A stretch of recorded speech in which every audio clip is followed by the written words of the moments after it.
जी अस्सलाम वालेकुम। कैसे हैं आप? सब ठीक है? तो जी हम डिस्कस कर रहे हैं आपका चैप्टर 9 कैपिटल गेन्स। अभी तक इसमें हम डिस्कस कर चुके हैं आपका प्रॉपर्टी वाला पोर्शन एंड आपका अदर कैपिटल एसेट्स वाला पोर्शन, जिसमें हमने आपके दो चीज़ें डिस्कस की थी। आज अब इस वीडियो में हम आपका जो लिस्टेड सिक्योरिटीज वाला पोर्शन है, जो आपकी सिक्योरिटीज के नाम से मशहूर है 37A, वो हम डिस्कस करेंगे कि हम उस पर टैक्स किस तरह से कैलकुलेट करेंगे। तो कुछ रूल्स हैं, थोड़ा सा डिफिकल्ट भी है। अब सबसे पहले देखते हैं कि हमारा सिक्योरिटीज जो टर्म यूज हो रही है उसमें क्या क्या फॉल करता है। Security means share of a public company. Public company कौन सी? कंपनी लॉ वाली या टैक्स लॉ वाली? जनाब टैक्स लॉ वाली। टैक्स लॉ में पब्लिक कंपनी कौन सी होती है? उसमें चार कंडीशन होती हैं। अगर उसमें पाकिस्तान की किसी फेडरल गवर्नमेंट, पाकिस्तान की किसी गवर्नमेंट के 50% से ज़्यादा शेयर्स हों, या किसी फॉरेन गवर्नमेंट के 50% से ज़्यादा शेयर्स हों, तो पब्लिक कंपनी होती है। ऐसी कंपनी जिसके शेयर्स पाकिस्तान स्टॉक एक्सचेंज में ड्यूरिंग द ईयर किसी भी टाइम पर क्या हो, लिस्टेड हो, वो भी क्या होती है? पब्लिक कंपनी होती है। या कोई यूनिट ट्रस्ट क्या होता है, वो भी क्या होती है? पब्लिक कंपनी होती है। Voucher of Pakistan telecommunication corporation, मुदारबा certificates, instrument of redeemable capital, जिसको आप क्या कहते हैं? प्रेफरेंस शेयर्स भी कहते हैं। ठीक है, आपने थोड़ा बहुत पढ़ा होगा अकाउंटिंग के अंदर। डेट सिक्योरिटीज, ये भी आपके बॉन्ड्स वगैरह होते हैं सारे के सारे। And derivative product. अब इनके डिटेल में जाने की जरूरत नहीं है, जो बाकी टर्म यहाँ पर यूज हो रही हैं, क्योंकि ये आप अपनी कॉस्ट में थोड़ा बहुत इनके बारे में पढ़ेंगे, जस्ट डेफिनेशंस इंट्रोडक्टरी। और बाकी आप सारी टर्म्स पढ़ेंगे डिटेल में जाकर अपनी बीएफडी में C5 4 में। जस्ट आपने यहाँ पर ये याद रखना है कि आपकी सिक्योरिटी में क्या क्या आता है। अगर इसके बारे में क्वेश्चन आता है तो उस पर जो गेन टैक्स होगा वो आपका लिस्टेड सिक्योरिटी के रूल्स के अकॉर्डिंगली होगा। ठीक है, यहाँ पर नीचे उन्होंने आपको डेट सिक्योरिटीज वगैरह की डेफिनेशन दी हुई है। डेट सिक्योरिटीज क्या होती हैं? टर्म फाइनेंस सर्टिफिकेट्स होते हैं। गवर्नमेंट कोई बॉन्ड इशू करती रहती है कि आप हमसे ये सर्टिफिकेट परचेज कर लें और हम आपको एनुअली इतना इंटरेस्ट देते रहेंगे और 5 साल के बाद हम आपको क्या करेंगे? पैसे वापस करेंगे। एंड सो ऑन मल्टीपल आपके पास ना ऑप्शन होते हैं फाइनेंसिंग के, सिक्योरिटीज आप कहते हैं, हम डेट सिक्योरिटीज कहते हैं। इन शॉर्ट हम इसको लोन्स भी कह सकते हैं। ठीक है, अब हमारे पास गेन हमने किस तरह कैलकुलेट करना है? गेन का सेम फार्मूला है, कंसिडरेशन माइनस कॉस्ट। कंसिडरेशन तो हमें गिवन होगी कि ये मेरी सेल प्राइस है। अब कॉस्ट कैसे कैलकुलेट करनी है, वो हम यहाँ पर आगे डिटेल में डिस्कस करते हैं। अब गेन कैलकुलेट हो गया। अब उस गेन पर मैंने टैक्स रेट क्या लगाना है?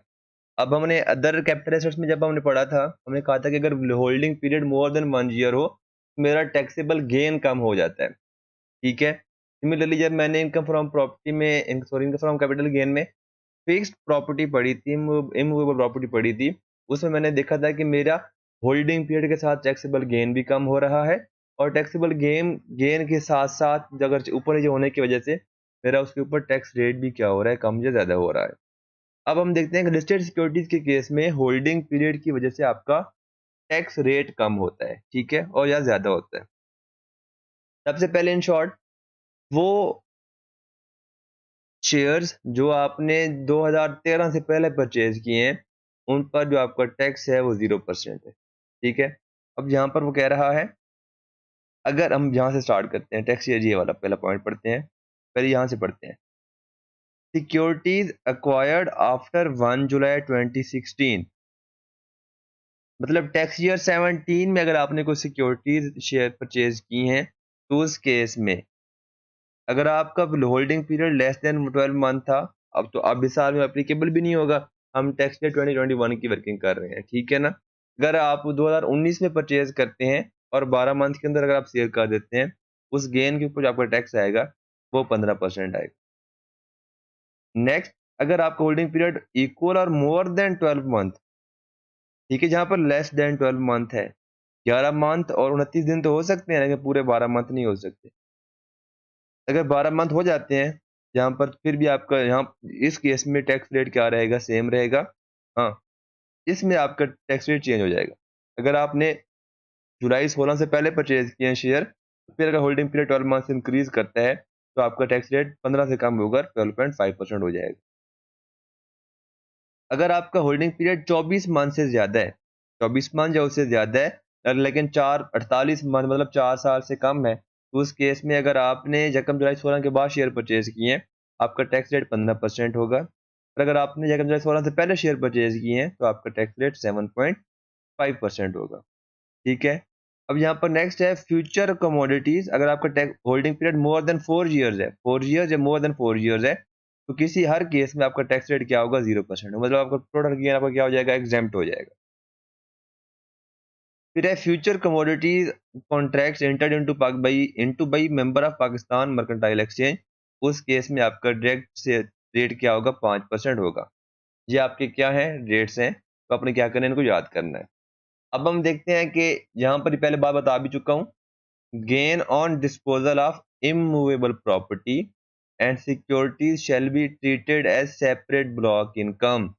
इन पर जो टैक्सेबल हमने टैक्स कैलकुलेट करना है, वो रेस्पेक्टिव प्रिस्क्राइब रेट से क्या करना है, टैक्स पेबल कैलकुलेट करना है। सिक्योरिटीज का रेट, टैक्स रेट ये है, और आपकी जो इमूवेबल प्रॉपर्टी है उसके टैक्स रेट यहाँ पर पड़े हुए, यहाँ पर पड़े हुए। फिर वो कहते हैं on the other hand gain on disposal of capital assets will be added to the normal income of the tax payer. अब देखें, ये डिवाइड कर रहा है कैपिटल एसेट्स के चैप्टर को। वो कहता है कि जो जहां पर वो कैपिटल एसेट टर्म यूज करता है, वो वाले एसेट जो आपके अदर एसेट्स हैं, जैसे कि आपके पर्सनल एसेट्स जो आपके कैपिटल एसेट्स में फॉल करते हैं, एंड आपके प्राइवेट कंपनी के शेयर्स। ठीक है, वो कह रहा है कि उनका जो गेन आएगा वो आपका नॉर्मल टैक्सेबल रिजीम में जाएगा, एंड जो आपका इमूवेबल प्रॉपर्टी पे गेन आएगा और सिक्योरिटीज पे जो गेन आएगा वो आपका चार्ज होगा इनकम सेपरेट ब्लॉकिंग, आपकी क्या होगा, टैक्स उस पर आप पे करेंगे। The holding period shall reckon from the date of acquisition to the date of disposal. जी हमें पता है, इसमें कोई मसला नहीं है। Securities held for a period up to maximum of 182 days and for a period up to maximum of 365 days shall be taken as held for 6 months and 1 year। यहाँ पर उन्होंने बता दिया है कि 182 डेज अगर आपका पीरियड बन रहा है तो वो आपका होगा 6 मंथ, और 365 होंगे तो आपका पूरा साल कंसिडर किया जाएगा। अब वो एक बहुत इंपॉर्टेंट बात आगे हम पढ़ने जा रहे हैं कि अगर आपके पास बहुत सारे कंपनी के शेयर्स पड़े हुए हैं और आप उनको बेची जा रहे हैं, और आप शेयर परचेज करते हैं, बेचते हैं, परचेज करते हैं, शेयर करते हैं, उस पर आपको गेन आता है, तो आपने क्या करना है। उस केस में कहता है कि capital gain arising on the disposal of any security shall be computed on the basis of first in first out inventory according method। आपने ये पढ़ा होगा। अब हम इसकी एग्जांपल करते हैं। ये लें जी, मैंने यहाँ पर लिखी हुई है, थोड़ी सी कॉम्प्लेक्स बात थी। ये कहता है mister Parikh acquired and disposed of 3500 shares of a listed company big limited। the details are as follows। Date हमें गिवन है, किस डेट पे ट्रांजैक्शन हुई है। फिर गिवन है एक्विजिशन, ये एक्विजिशन का मेरा एरिया है, शेयर मैंने कब कब क्या किए हैं, परचेज किए हैं। ठीक है, ये मेरा क्या है, डिस्पोजल है, इस डेट पे मैंने क्या किया, इन शेयर्स को सेल ऑफ किया, सेल आउट किया।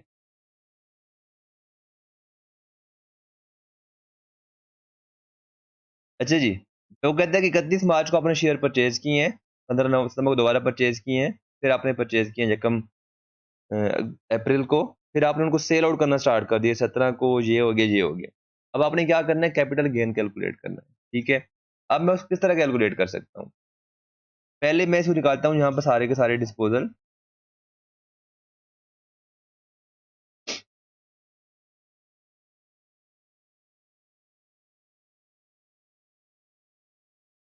मेरे पास क्या आ जाएंगी, सेल प्रोसीड आएंगी, डिस्पोजल 1। ये यहाँ पे मैं डेट भी लिख देता हूँ, किस डेट पे है, 1 मई 2021। ठीक है,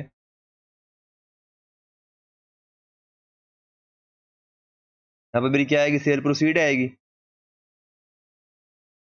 सेल प्रोसीड मेरी कितनी आएगी, 600 मल्टीप्लाई बाय 17। सिंपल सी बात है। अब मैं इस फार्मूले को लिख देता हूँ, ये बनती है 10,200 रुपये। ठीक है, फिर मेरे पास आएगी इसकी कॉस्ट। कॉस्ट मैंने क्या करनी है, यहाँ पर लेस करनी है। अब कॉस्ट मैंने कौन सी लेस करनी है, अब मैंने शेयर बेचे हैं कितने, 600 बेचे हैं, तो कहते हैं कि फर्स्ट इन फर्स्ट आउट, जो मेरे पास सबसे पहले मैंने परचेज की 1400, सबसे पहले मैं क्या करूंगा, उसकी कॉस्ट यहाँ पर क्या करूंगा, लेस करूंगा, 600 मल्टीप्लाई बाई 20। ठीक है, अब मेरे पास यहाँ पर क्या आ जाएगा,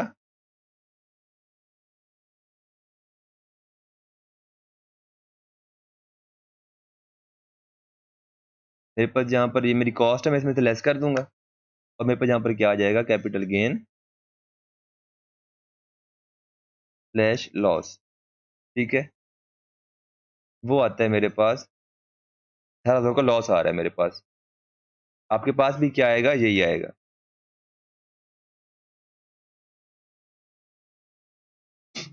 अब हम आते हैं अपने सेकंड डिस्पोजल की तरफ। वो मैंने डिस्पोजल कब किया है, 7 मई को।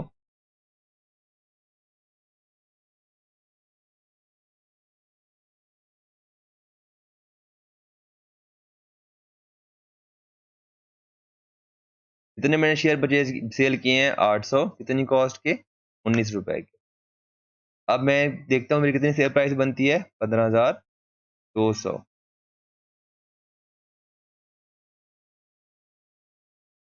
अब मैंने क्या आगे इसमें से कॉस्ट लेस करनी है। अब यहाँ पर मेरे पास क्या बनता है, मेरे पास 800 शेयर ये बच्चे पड़े हैं। 800 के 800 कौन से वाले हैं, 20 रुपए, क्योंकि 600 मैंने पहले बेचे हैं और 800 अब बेच रहा हूँ। 800 मल्टीप्लाई बाई 20, कितने बनेगी मेरी कॉस्ट, ये बनेगी 16,000 रुपए।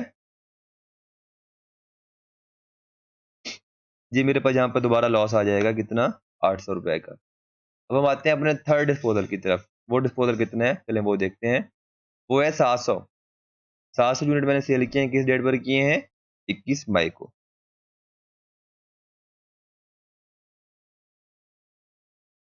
700 मल्टीप्लाई बाई 18। अब मैंने कॉस्ट किसकी लेनी है, 1400 पूरा हो गया, ये 700 पूरा मैंने 2200 का क्या कर दिया, बेच दिया। 700 मल्टीप्लाई बाय 22 और 700 मल्टीप्लाई बाई 18 की कॉस्ट कितनी है, सॉरी 20 है, हाँ जी 22 है। मेरे पास कितनी आएगी, जब हम फार्मूला लगाते हैं मेरे पास मेरी कितनी बन जाएगी, ये देखिए 12,600 रुपये। इसमें से मैं लेस कितने करूंगा, ये मेरी कॉस्ट कितनी बनती है, 15,400 रुपये। मेरे पास क्या आ जाएगा, दोबारा कैपिटल लॉस आ जाएगा। अब कैपिटल लॉस को क्या करना है, ये भी हम आगे चल के डिस्कस करते हैं।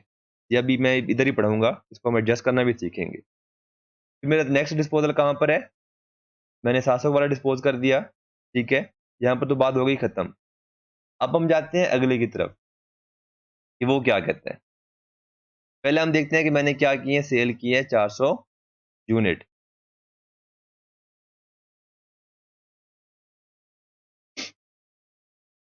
किस डेट पे हुआ मेरा डिस्पोजल, 31 मई पे।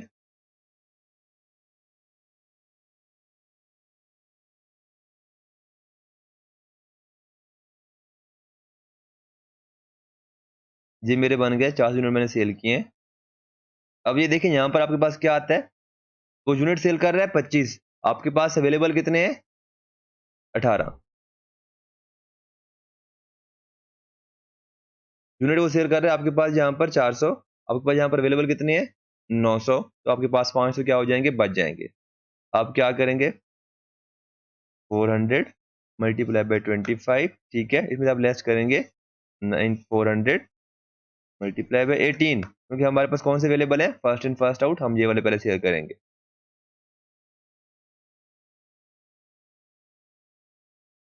ये पॉजिटिव आएगा, ये नेगेटिव आएगा।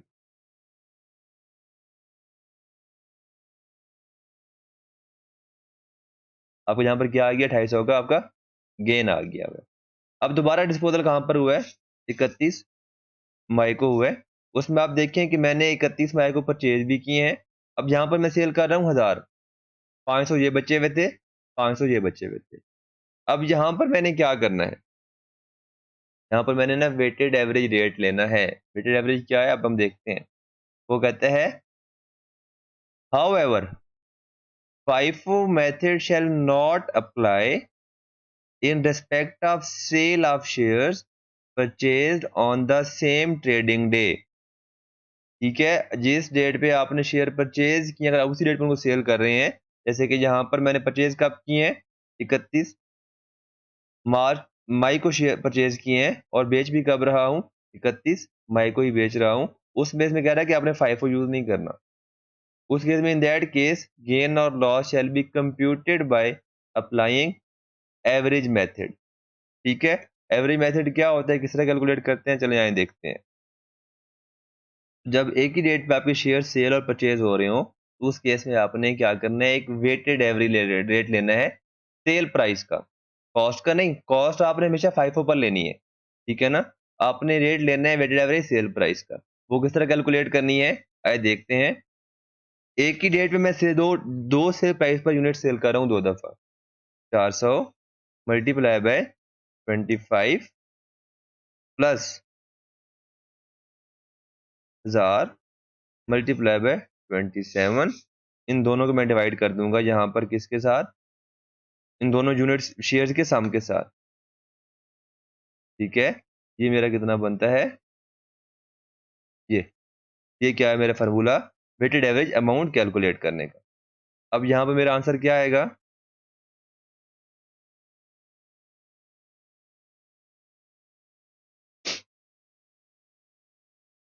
क्योंकि मैं डिवाइड करूँ यहाँ पर 1400 से, मेरे पास जब वैल्यू आएगी सेल प्राइस आएगी, मैं इन दो के केस में क्या करूंगा, 1400 वाले के केस में यही सेल प्राइस कंसिडर करूंगा। पहले मैंने 400 यूनिट बेचे हैं, मल्टीप्लाई बाय 26.42 26.43, ठीक है। ये आपकी क्या होगी सेल प्राइस। अब इसमें से क्या करूंगा, मैं कॉस्ट लेस करूंगा। मेरे पास कौन से यूनिट पड़े हुए हैं, 900 वाले 18 की कॉस्ट पर पड़े हुए हैं।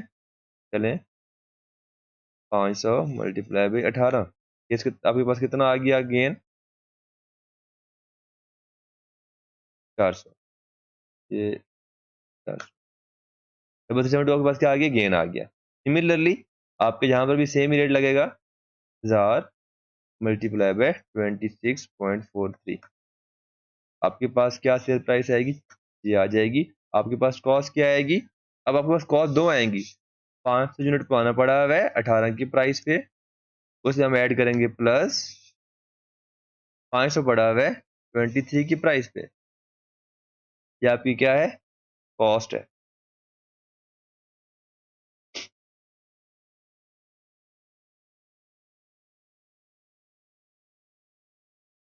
30 500, आपके पास यहाँ पर कितना गेन आ गया, 5930 पे आपके पास क्या आ गया, यहाँ पर गेन आ गया। अब हम देखते हैं कि लॉस जो आया उस लॉस का क्या करना है, लॉस का भी तो कुछ करना है ना। अब उस लॉस का क्या करना है, चलें वो देखते हैं।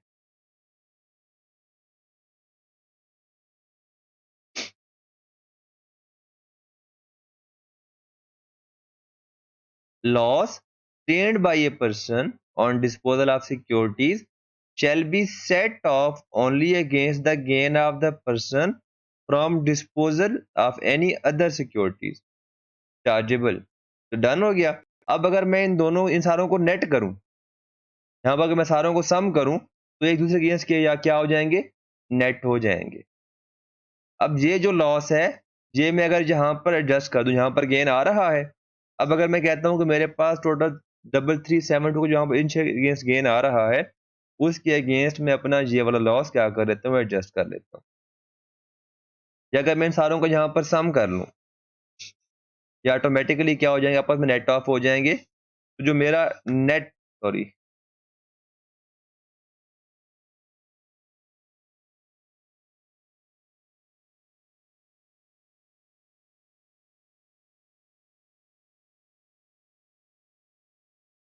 जो मेरा जो यहाँ पर नेट गेन बन गया है वो कितना बन गया है, 3902 रुपए कैपिटल गेन ऑन सिक्योरिटीज, जिन पर मैंने क्या करना है,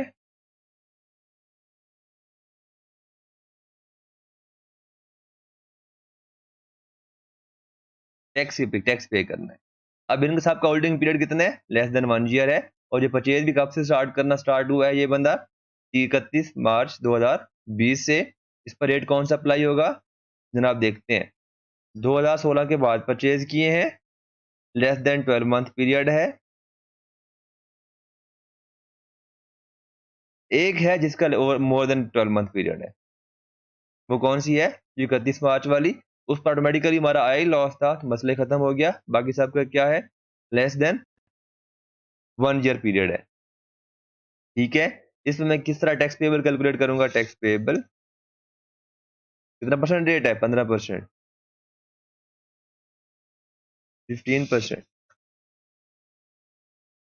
गेन मल्टीप्लाई परसेंटेज, ये मेरा बन गया कैपिटल गेन पर टैक्स पेबल। तो ये आपका था लिस्टेड सिक्योरिटीज पे आपका गेन कैलकुलेट करना।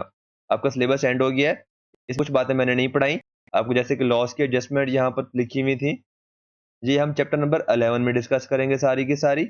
ये सारा भी पूरा पेज लिखा हुआ है, उन्होंने यहाँ पर खुद ही बताया हुआ है। Capital loss shall be discussed in chapter 11 in detail. हम वहां पर क्या करेंगे, इसको डिटेल में डिस्कस करेंगे। ये आपका था चैप्टर 9 कैपिटल गेन। इंशाल्लाह हम नेक्स्ट चैप्टर जो स्टार्ट करेंगे वो आपका income from other sources start करेंगे। Thank you so much.